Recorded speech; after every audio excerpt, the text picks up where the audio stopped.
Hello guys, once again I Somesh Dhingra welcome you all on behalf of Commerce 247.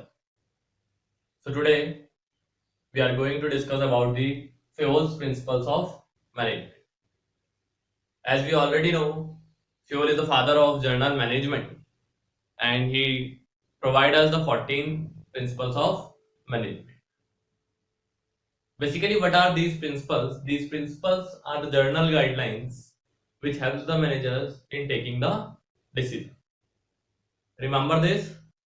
These principles do not decide the decision but help them in taking the decision because these can be changed according to the need and environment of the business.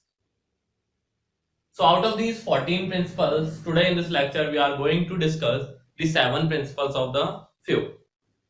So, the first principle is division of work.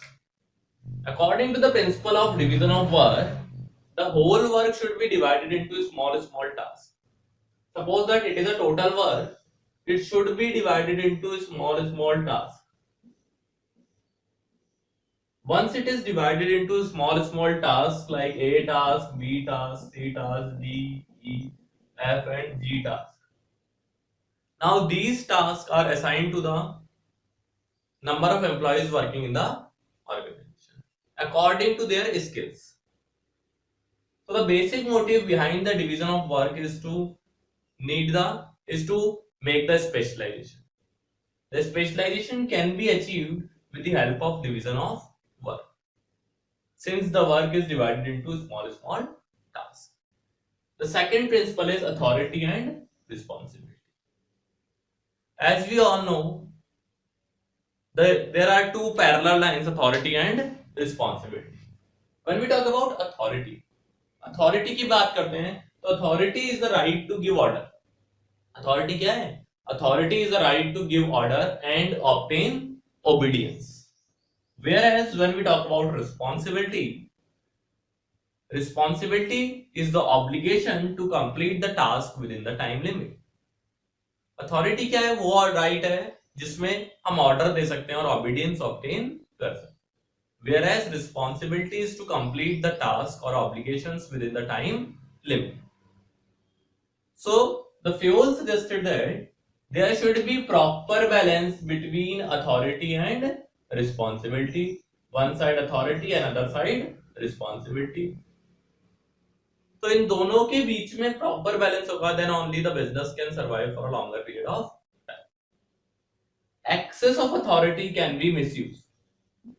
If there is excess of authority, it can be misused, but the responsibility without authority is of no use. Suppose that your father give excess of authority, so you can misuse that. But if your father give you the responsibility without giving any authority, then you are not able to complete that responsibility. So the excess of authority can be misused, whereas the responsibility without authority is of no use. Next one is principle of discipline. As we all know, discipline is very much required at each and every circumstances. So what is discipline? How you will describe the discipline? According to the Fewell, there should be some rules and regulations inside the organization. If you want to maintain the discipline, these rules and regulations should be strictly followed. On non-completion of these rules and regulations, penalty should be equally imposed from top level management to the lower level management. What Fewell suggested that these rules are to be strictly followed in the organization, and on non-compliance of these rules, proper penalty should be imposed so that the discipline can be maintained. Next is unity of command. Unity of command principle states that there should be only one boss. Sometimes case studies may be there that which principle states one boss relationship. So the unity of command principle states that the command should be always only from one boss. Once you will get the order from multiple bosses, you will get confused and either no work is performed or overlapping can be take place. Suppose you are working at this level and you get the order from this level, this level, this level. तीन level से आपको A B और सी तीन लोग आपको order दे रहे हैं, ठीक, और आप एक डी पर्सन हो, वर्क कर रहे हो, तो कंफ्यूजन क्रिएट हो जाएगा कि आपको किसका ऑर्डर पहले इंप्लीमेंट करना है और किसका बाद में. Now what happens? Confusion may arises together with overlapping and the wastage of resources also arises. What happens when you perform the work of all these three individuals? Sometimes what happens? The task may be common. So Fiol suggested that there should only be one boss, and that one boss should give the order to the different individuals. One individual should not get order from the multiple bosses, or you can say that superior. So these are the four principles. When we talk about the next principle is unity of direction. Unity of direction, as the principle is talk about the direction. Direction means a following way, ek rasta. So remember this, when we talk about unity of direction, this principle states that there should be a single direction in the organization which should be followed by each and every individual. The goal of every person should be specific and common, and everybody should work on that particular goal only. Remember this, the direction or the goal for each and every individual are specific and common. So this is all about unity of direction. Moving forward towards the next principle, that is the subordination of individual interest to general interest.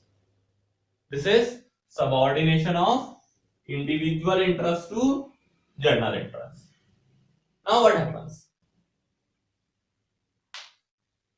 There are certain circumstances in the organization when there is conflict between the individual interest of the employee and the organizational interest. Suppose that I am the CEO of a company and today I am having a meeting and one most important work in my family also. एक तरफ मेरी business में meeting है, दूसरी तरफ मेरी family में work है. So what Fiol suggested that the individual interest should be merged with the general interest of the organization. The best example is regarding this is the skipping of family function for the organizational meeting. If the individual or the top level or the middle level manager is skip the family function for the purpose of organizational meet, then it is called as subordination of individual interest to general interest. Because in this example, the manager skipped his individual interest. अपना individual interest उसने छोड़ दिया, अपना family function उसने छोड़ दिया, और क्या करा, सबका जो जर्नल का इंटरेस्ट था, जो पूरे ऑर्गेनाइजेशन का इंटरेस्ट था, वो उसमें merge. Next one is the last principle for the today's lecture is remuneration of persons. Remuneration includes salary, wages, bonus, commissions, etc. What happens since people are working in the organization from a very long period of time, so they are having some expectations regarding their salaries. So these remuneration should be provided on time. What happens when the persons working in the organization get the remuneration on a proper basis? They will get motivated and they work for the organization only. They are not supposed to think regarding the remuneration. So Fiol suggested that the proper remuneration and the timely remuneration should be provided to the employees. So this is all about the 7 principles of the Fiol. Remaining 7 we will discuss in the next lecture. So keep on learning with these videos, and if you like the videos, go for share. Thank you very much.